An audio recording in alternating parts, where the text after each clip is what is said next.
او امام غزالی رحمت الله علیه فرمایي وای پداسي مال باندې پداسي دنیا باندې بسو کې چې داغه خیسته خوراک هغه د مچۍ پوزلات دي پوزلات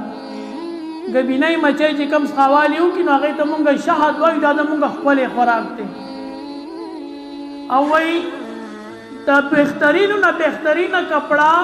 هغه د ریخم او چنجي چې کم سخوالی او کې داغه پوزلات دي نو هغه مونږه خپل کپڑا او مونږه خپل لباس د ریخم او د خود چنجو پوزلات دي او دغه شان دا شغه چې دي دام د دې غبینې بچي هغه پوزلات دي دغه خوري خو او دغه وباسي او مونږ بیا دغه خورو نو په داسې دنیا باندې بسو کې چې داغه خپل خوراک د مچي پوزلات دي او داغه خپل لباس هغه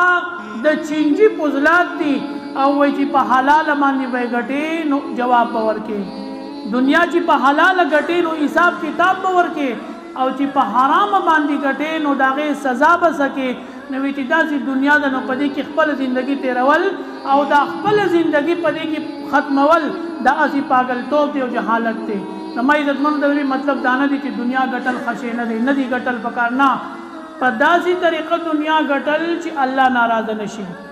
په داسې طریقه دنیا غټل چې زمون په مال کې حرام را نشي